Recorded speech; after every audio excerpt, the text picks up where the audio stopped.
नमस्कार। मैं डॉक्टर मनोज कुमार, सहायक आचार्य, राजनीति विज्ञान विभाग, हर्ष विद्या मंदिर पीजी कॉलेज, रायसी। आज की इस वीडियो में हम राष्ट्रपति की आपातकालीन शक्तियों का अध्ययन करेंगे। भारतीय संविधान में आपातकालीन शक्तियों को जर्मनी के संविधान से लिया गया है। हमारे संविधान का भाग 18 आपातकाल प्रावधान की बात अनुच्छेद 352 से लेकर 360 में करता है। अनुच्छेद 352, अनुच्छेद 360, अनुच्छेद 356, ये अनुच्छेद 3 तरह के आपात की बात करते हैं। सबसे पहले बात करते हैं अनुच्छेद 352, जिसे राष्ट्रीय आपातकाल या नेशनल इमरजेंसी कहा जाता है। अनुच्छेद 356 राज्य आपातकाल, जिसे राज्य में राष्ट्रपति शासन से संबंधित है। अनुच्छेद 360 वित्तीय आपातकाल, जिसे फाइनेंशियल इमरजेंसी कहा जाता है। अनुच्छेद 352 में सबसे पहले हम देखते हैं कि अनुच्छेद 352 को किस प्रकार से लागू किया जाता है। 352 आपातकाल की युद्ध के आधार पर घोषणा करना।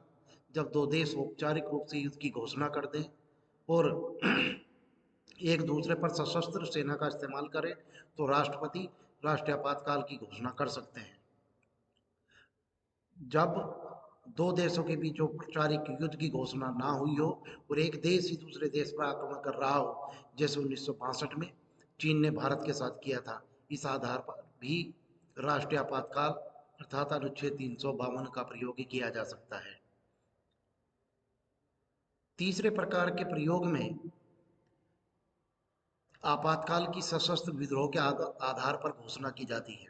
पहले इस आपातकाल को आंतरिक अशांति के नाम पर लगाया जाता था, परंतु सन 1978 में 44वें संविधान संशोधन के बाद इसका नाम आंतरिक अशांति से बदलकर सशस्त्र विद्रोह कर दिया गया।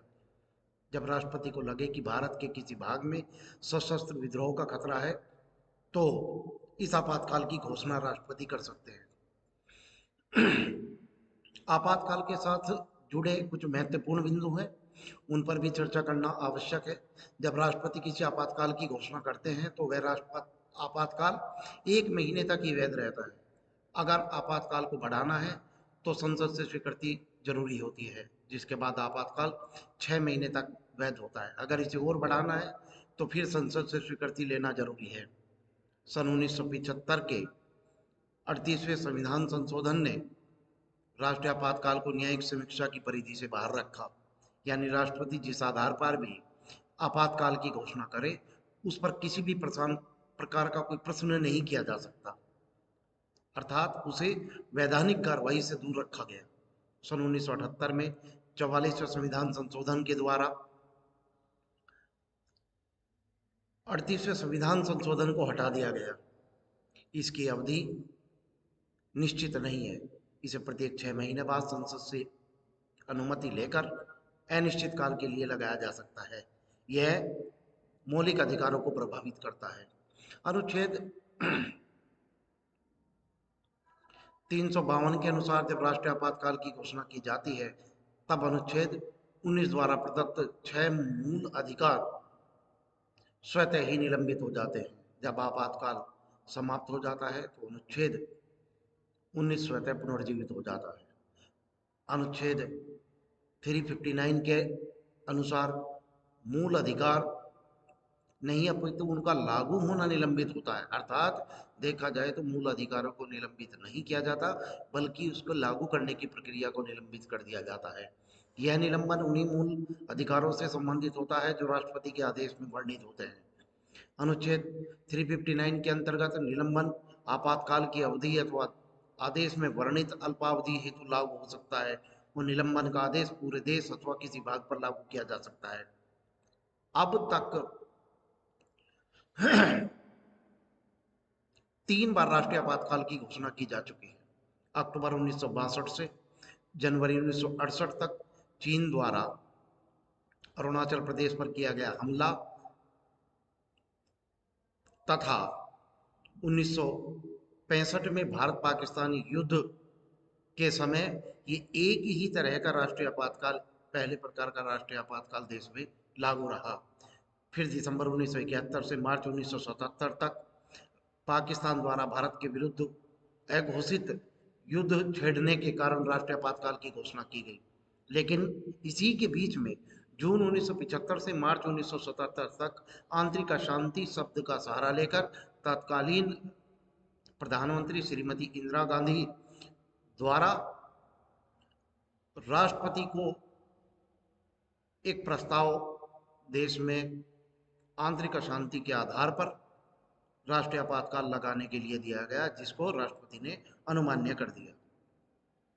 अब बात करते हैं हम दूसरे प्रकार के आपातकाल की, अनुच्छेद 356। अनुच्छेद 356 का प्रयोग बेसिकली राज्य में किया जाता है। अगर किसी राज्य में सरकार संवैधानिक अनुरूप नहीं चल रही है, संविधान के अनुरूप नहीं चल रही है, तब ऐसी स्थिति में राज्यपाल एक रिपोर्ट बनाकर केंद्र को भेजता है और केंद्र का केंद्रीय मंत्रिमंडल अगर राष्ट्रपति से उस राज्य में राष्ट्रपति शासन की अनुशंसा करता है तो राष्ट्रपति उस अनुशंसा के आधार पर राज्य में राष्ट्रपति शासन का आदेश जारी कर सकते हैं। 1952 से लेकर अब तक लगभग 125 बार राष्ट्रपति शासन लगाया जा चुका है। इसका सबसे पहले प्रयोग 1951 में पंजाब में भार्गव मंत्रिमंडल को निलंबित करके इसकी शुरुआत की गई थी। यह नागरिकों के मूल अधिकारों को प्रभावित नहीं करता। इस आपातकाल के लिए अधिकतम अवधि 3 वर्ष है। इसके पश्चात ये समाप्त हो जाती है। इसको जारी रखने के लिए इसका संसद से सामान्य बहुमत से पारित होना जरूरी है। अब बात करते हैं सबसे महत्वपूर्ण अनुच्छेद 360 का, जिसे फाइनेंशियल इमरजेंसी या आर्थिक आपातकाल कहते हैं। अच्छी बात यह है कि भारत में अभी तक एक भी बार वित्तीय आपातकाल की घोषणा नहीं की गई है। वित्तीय आपातकाल अनुच्छेद 360 के तहत राष्ट्रपति देश में घोषित कर सकते हैं। इससे संबंधित कुछ बातें हैं। वित्तीय आपातकाल की घोषणा को घोषित तिथि के 2 माह के भीतर संसद की स्वीकृति लेना अनिवार्य है। इसकी अधिकतम समय सीमा निर्धारित नहीं है। संसद से एक बार स्वीकृति के बाद इस आपातकाल को जारी रखने के लिए दोबारा मंजूरी की जरूरत नहीं होती। अब हम बात करते हैं कि किस प्रकार से आपातकाल राज्य में अगर लगता है तो आपातकाल के दौरान किस प्रकार के प्रावधान किए गए हैं। जब आपातकाल की घोषणा होगी तब सभी राज्य केंद्र के निर्देशों के अनुसार ही चलेंगे। राजस्व से संबंधित सारे मामले केंद्र के अधीन हो जाते हैं। जब आपातकाल चल रहा हो तब राज्यों की सुरक्षा व्यवस्था बनाए रखना संघ का कर्तव्य है।